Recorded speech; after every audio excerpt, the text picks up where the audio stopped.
All right, part two to the S30 transfer to regular case guide. Anyway, so a few other things to take into consideration. Right now, I do not have the front panel USB 3.0 or 2.0 connected. The audio, power button, power LED, and HD LED are all connected. So, how to make that work, if you need it to, is to get a couple of things. First off, we've got this card. This is a PCI Express card that has two USB 3.0 headers on it. Now, USB 3.0 headers are fully backwards compatible with USB 2.0 if you have an adapter further from there. Because I've got two sets, each of these will do two ports. So I've got two 3.0 ports and two 2.0 ports. So I'll need a card that has two of these. This is about 20 bucks. You can save a few bucks if you only need one. And of course, it's got no rear I/O. And there's a ton of different options out here. I'm just showing you the minimal that you'd need to do something like what I'm doing right here. So this card is part of it. So one of these connections would correspond inside the case right now. The 3.0 ports, pulling that down and chasing it, would show you a connector. It would connect right in there. Now, that leaves the 2.0. And the 2.0 is a 10-pin port, actually 9-pin with a dead pin, that looks like this. So the header would need to connect to something like this.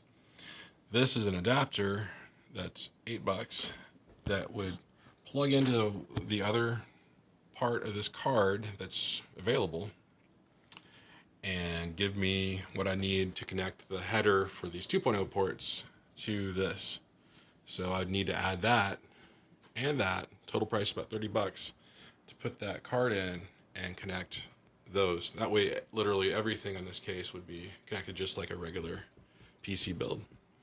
And that's because the Lenovo connections on the motherboard are weird. So this is what the stock Lenovo section is for USB. You can see it's got audio, USB 3.0, two ports, and the LEDs for each of those. So let me explain what's going on there. So this is the USB 3.0. This is a weird connection I've only seen on Lenovo. So this doesn't correspond to any case other than, the stock S30 cases.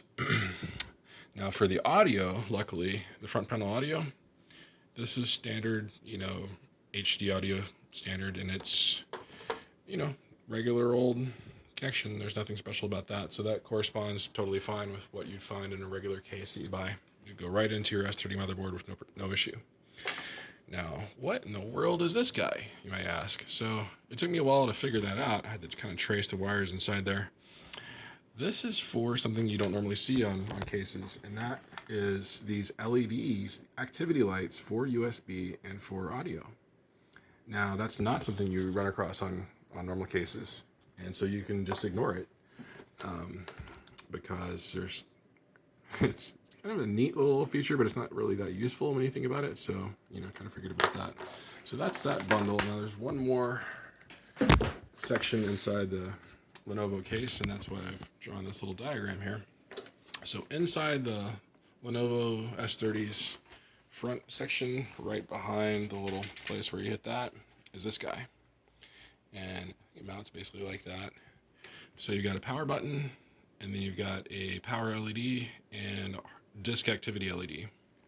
So I had to trace which wires were which and chase them down to this proprietary, so it's like a 12-pin connection, with a little blocker there that kind of shows you where it goes. I'll show you on an actual motherboard where this connects in a minute. So you've got from the back of the case to the front of the case, if it's mounted in a case, you've got 4 pins that are basically, blanks. A pair of these may actually give it a reset functionality, but I'm not really worried about that, so I'm ignoring it for now. So horizontally opposed, polarity not important. You've got power on the third row. Then you've got these 4 pins here, side by side, positive closest to the front of the case, which is also on cables that are inside the motherboards for the front panel hookups. They're usually colored.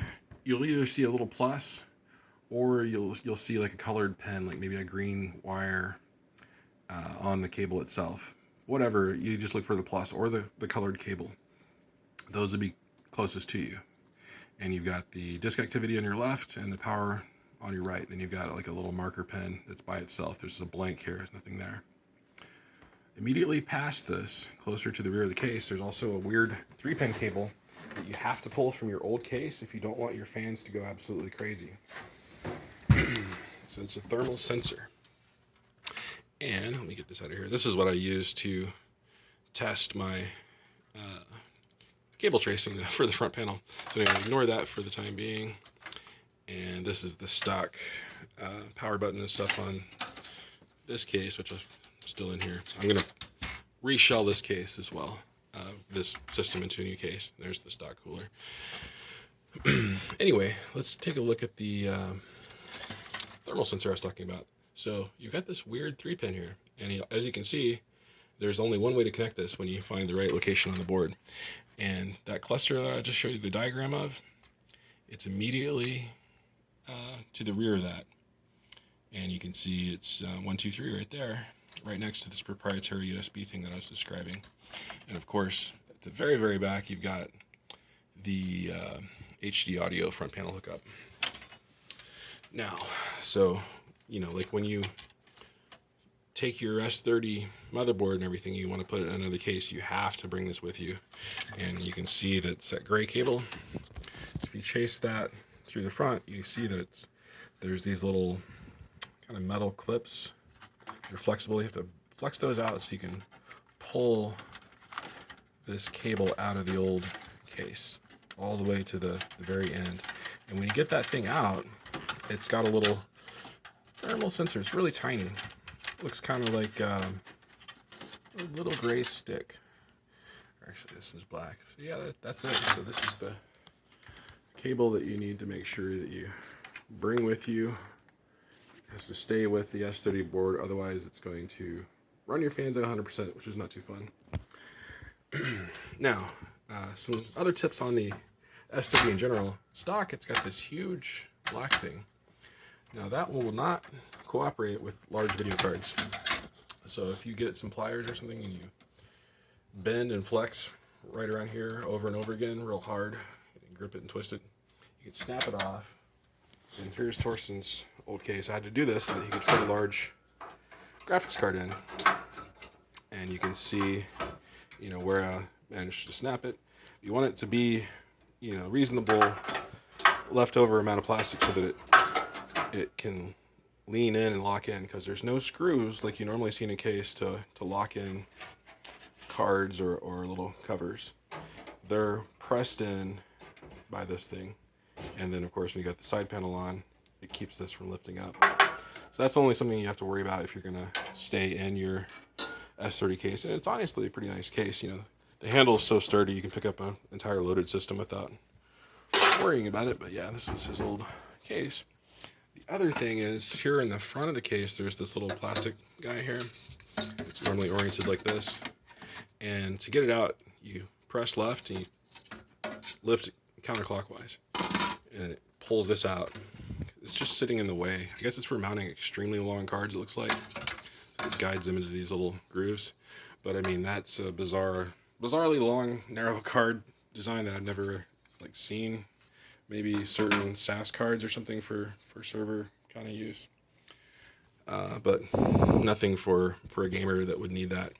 And the reason that I like to take them out is not only do you get easier access to the ATX power connection, but you also, you get easier access if you're trying to run, SATA cables from the motherboard to your drives.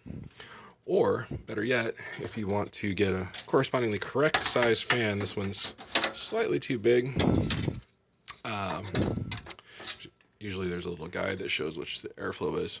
But if you wanted to add an intake fan to your system, you could get it into the front. I think it's 92 millimeters. Right here in the front, there is the corresponding screw holes. Standard screws for the fans would mount in. And you might be asking, well, how can I hook that up? Well, the cool thing is that it works really easy. Super easy, barely an inconvenience. Do you see that white connector right next to the RAM? I'm not even talking about that one. It's to the left of it. You got a 5-pin right there. And I tested 4-pin fans as well as 3-pin fans. So if you want to add, more fans, you can. Just make sure that you put it from the far left first. So you can pretty much ignore the other 2 pins if you got a 3-pin, or the last pin if it's a 4-pin. So let me go ahead and reach in. You have to force it a little bit, or you can break that little plastic blocker off on the bottom of the fan mount if you want it to be a little easier to install. But regardless, there we go. Once it's connected, then you've got, let me make sure I got it on the, yeah, I did. Okay, so it's actually on the 3 pins.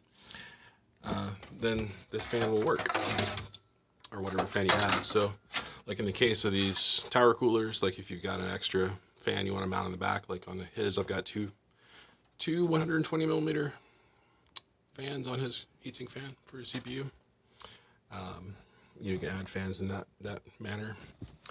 And then there at the back, this is the case fan, the rear case fan. I think that's actually where I've got his second CPU fan. But so the stock S30 board is pretty decent with fan options. So you've got your CPU fan hookup, which just like this one that I just showed you, does work with regular fans without any issue at all. So you're not stuck having to, move the stock little, 80 millimeter Lenovo fans. You can use whatever fans you want, which is nice. I've run into some systems previously where the fans were literally proprietary, which is not fun at all. Some of the Dells are like that. Because this is adequate for, about 4 gigahertz on your 6-core 12-thread Xeons, but it gets a little warm with that setting, and it's nice to be able to just move to, a full-size heatsink fan, which is not really that doable in an S30 case because the width, so your depth isn't that great. Like that 212 right there that's sitting on this case would not fit this with the side panel on. It would hit the top of the heatsink and fan. So when you look there at the bottom, another nice thing about the S30 is that under this thing, when you get this unscrewed, it's a totally standard socket 2011 mount. They didn't put like a weird funky mount on the bottom of the board that only works with Lenovo, cooling solutions. I have seen that as well, like on some Dells and other motherboards. The socket 2011 mounting instructions for your typical, air cooler or water cooler will correspond directly to hooking up whatever heatsink fan you want inside your new case, whatever you decide that to be. So that is it's pretty handy for sure. Now on this one, there's also a multi-card reader, and I have not taken that out to mount in Torstens because, as you can see, this is one of those new case designs where it doesn't have any front bays whatsoever. So that's kind of sad that, that's not really an option. But if you have a case, like I think for this guy, this was my previous main system case right here. And still got my little Blu-ray drive on it, and USB 2.0, 3.0, and I got a little tray here for memory sticks and such.